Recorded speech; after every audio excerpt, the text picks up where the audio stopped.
This time we are going to write a function called Collatz. This will return how many times it took, how many iterations it took for it to reach 1. So here's 1, n, the number that you are going to ask for. And then here we go. And the syntax of the function is you got to do module first, right? And then you got to have local variables, and then your code, then you close the function. Okay, we have to enter the code here. The local variable that we are going to use is count.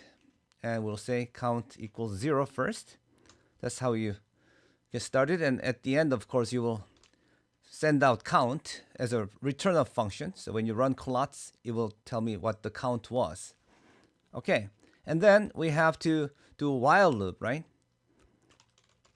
And we do until x is not, well, you do it while x is not 1. You just keep on doing it until it becomes 1. And just in case it goes to infinity, we'll make sure the count is less than some big number. That I could type 1,000 here, but you may want to use different ones here. So I will say here, big number, so that you can use it. Like that. So as long as I should not close the loop, that's the condition, okay? And then I'm going to start counting here. But what is x anyway? X will start with being n, right? Okay, so now while loop should end here. Okay, so now what do we do? If integer q of x divided by 2. So if that is a integer, and then we say x equals x over 2. Oh, this is the condition here. I got to close it, of course. Okay, but if it didn't divide, then I do x equals 3x plus 1. That's it. Okay, now you may want to okay, anyway, so this is what it is.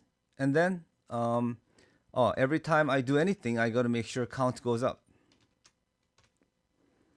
Okay, so this while loop will run until either count becomes a big number or it converges into 1, x becomes 1. Then if it does, then it will quit, and then it will just return me what count is. So I will do shift enter here. So let's see. I will do Collatz of 43. Doesn't work.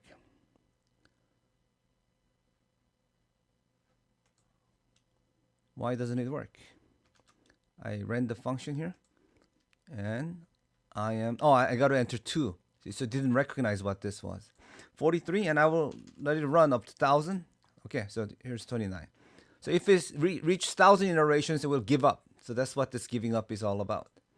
Okay, so you could have different numbers entered there, and you figure out how many times it took. Now, the reason we write this function is now you can easily make a table. My result is equal to table of I and Collatz of I and 1,000. So this will nicely make a list of I, the number, and how many times it took for it to become 1. And I goes from 1 through, how far should we go? 500? That's it. This way, I made a result, made a table here. And let's hide it. And all I got to do is a list plot of my result. And then I will have this nice pattern. If I want to do more of them, I want to go to 1,000 of them. These two numbers are not related, by the way. If I want to go to 1,000 of them, and I just go, why don't I just copy this to a single line here? And it will just plot it for me. So I will just erase this. Okay, so I got this Collatz ready.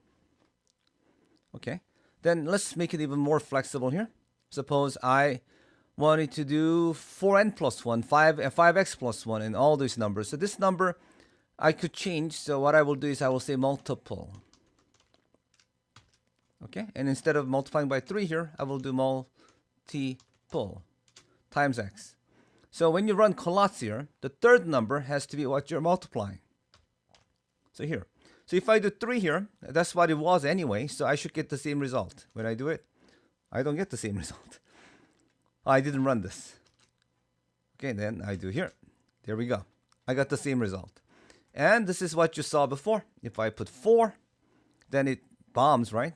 But it doesn't bomb because it will stop at 1,000 for me. Where did it go? This big number. The big number will stop me. That is 1,000. So it will not go forever. It will just take longer. And you will see it bombing big time. There we go. Everybody's at 1,000. If I put at 5,000, it will be all 5,000. What if it was 5n plus 1? What would happen?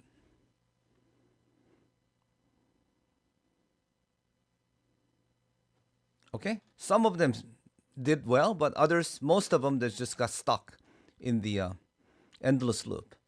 Okay, so this is how you program, but the regular one is here, right? But this 1,000 being in the front, it just bothers me. So let's move this parameter to the end here. So that's my end value. It's confusing because this 1,000, this is 1,000. So I will say finish it. If it didn't finish by, what should we put? 999. Okay, you try at most 999 times and then give up. That's what you're saying here. But of course, I got to switch the order here.